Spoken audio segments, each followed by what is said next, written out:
A investigação séria por parte da Polícia Federal, porque no Congresso, vamos para esse momento. A CPMI do INSS aprovou um pedido de quebra de sigilo bancário, sigilo fiscal, de Fábio Luiz Lula da Silva, ou Lulinha, filho do presidente Lula, por suspeita de envolvimento no escândalo do INSS. Depois da aprovação, começou uma confusão com agressões físicas entre os parlamentares. A pauta está aprovada. A pauta está aprovada.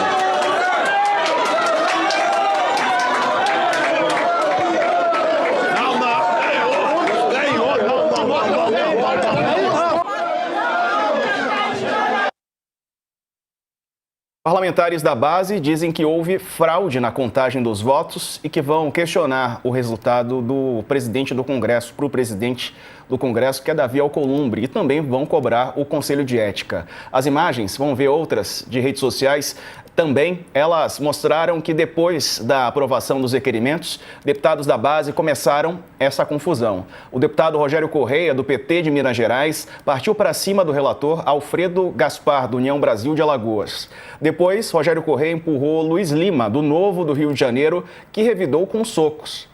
A sessão chegou a ser interrompida e a transmissão da TV Senado foi suspensa. Bom, vou trazer a análise do Ricardo Couto, como nosso mais experiente decano. Couto, imagens piores o Congresso Nacional consegue exibir, né? A gente acha, nossa, aqui foi o piso. Não, eles conseguem furar o piso e descer o nível. Boa tarde.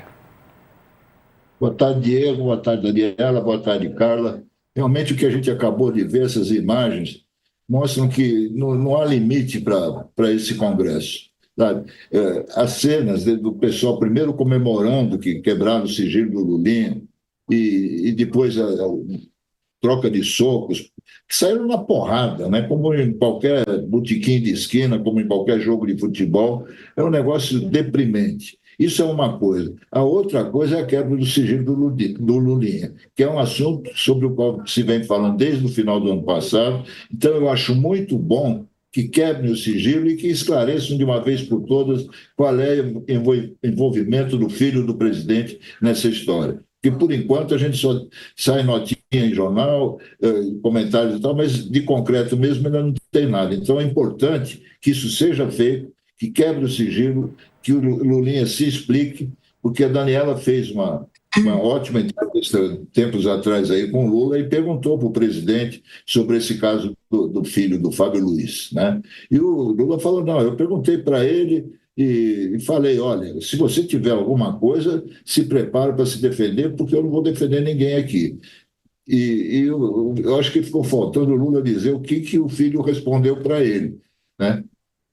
Porque diante de uma situação grave como essa, e não é a primeira vez, toda a campanha eleitoral aparece alguém próximo ao Lula, algum parente, sempre tem isso. E nesse começo de ano, a gente vê que o maior adversário do Lula é o próprio Lula e o entorno dele, né, que cria problemas toda hora. Nós tivemos agora recentemente esse episódio do Carnaval, que também já influiu nas pesquisas para a eleição. Então, são duas coisas. Uma que nós temos que esclarecer, essa bandalheira que aconteceu no Congresso, porque eu vi numa reportagem na Globo News que eles têm fotografias mostrando que 14 deputados da base ficaram de pé, que era quem tiver a favor fica de pé, quem tiver contra fica sentado, enfim. O relator, ele simplesmente inverteu a votação, que foi 14-7 contra a quebra do sigilo, e ele anunciou que foi vitória. Parece o Trump, né? Sai anunciando vitória. Aí foram reclamar para o presidente do Senado, o Alcolumbre, né? Levaram fotografias para ele para mostrar que houve uma bandalheira na contagem de votos. Agora nós vamos ter que esperar. Eu acho que tem que clarear isso. Nós não podemos ir para a eleição com pendências, com esqueletos no armário. Tem que tirar os esqueletos do armário e ver quem é culpado e que sirva isso para os dois lados. Porque há vários pedidos de quebra de sigilo do lado do antigo governo, do Bolsonaro, que até agora não foram votados. Então tem que vendo essas cenas, Diego, é muito difícil a gente acreditar que essas pessoas estão preocupadas em esclarecer fatos, em investigar o que aconteceu, em defender os aposentados que foram roubados. Não há, dá uma olhada nisso. É inimaginável. Nem quinta série tem uma coisa dessa. Isso é uma coisa e a quebra do sigilo do Lulinha é outra coisa.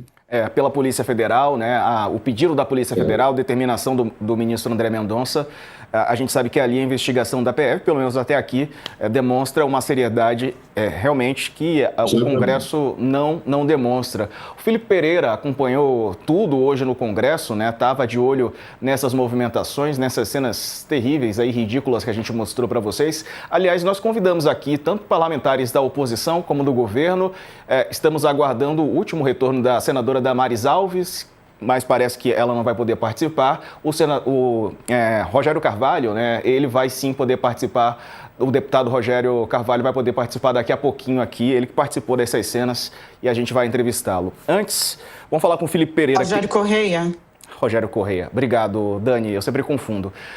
Vou chamar para cá o Felipe Pereira, que tem mais informações ao vivo para a gente. Fala, Felipe. Boa tarde. Boa tarde, Diego. Boa tarde para todos que nos assistem e para a Dani, para a Carla e para o Coach. Hoje foi dia de baixaria de novo no Congresso, mas foi num nível acima do que costuma ser. Já não é as cenas de gritaria e de sessões interrompidas por gritaria e ameaça de agressões. Hoje teve agressão de fato e o clima ficou horrível no nível de ter que encerrar a sessão ali, foi interrompida, parar para almoçar e na hora que voltou, o pessoal do governo não voltou para a sessão. A sessão está acontecendo agora somente com integrantes da oposição e a desconfiança que se criou ao redor do presidente da comissão, o senador Carlos Viana, é muito grande. E foi isso mais ou menos que o Couto relatou quando se foi votar o requerimento do Lulinha, de convocação do Lulinha, foi de forma simbólica, e a grande reclamação da esquerda é que eles são duas reclamações. Uma é que foi dado que eram 7 votos deles, eles falam que eles eram 14 pessoas, e a outra reclamação é que o presidente da CPMI contou como se fossem 31 votos, porque ele contou o número de pessoas que estavam aparecendo no painel. Só que por ser uma votação simbólica, diz a esquerda, tem que ser quem está no recinto, quem está na sala da sessão. Então, na sala da sessão, naquela hora, havia 21 parlamentares, entre deputados e senadores, 14 da esquerda, então eles teriam maioria, 14-7, e o requerimento estaria derrubado. Só que daí a reação do Rogério Correia foi extremamente explosiva, e ele foi para cima do presidente da CPMI, só que o relator se meteu na frente e começaram a discutir, e o que se fala aí, o que o Luiz Lima reclama, é de que ele foi puxar o Rogério Correia e tomou um soco. Só que quando a gente olha, o Rogério Correia é essa pessoa de branco ali, que está aos empurrões. Só que tem essa cena agora, ele cai no chão, então foi lamentável o que aconteceu. O Rogério Correia disse que, ao invés de bater, ele apanhou. O Partido Novo disse que também apanhou, então está todo mundo reclamando. Já vai a representação do Conselho de Ética contra o Carlos Viana por fraude. O PT reclama que ele fraudou o resultado, e o Rogério Correia também vai ter representação contra no Conselho de Ética por agressão. Vamos ver o que vai acontecer.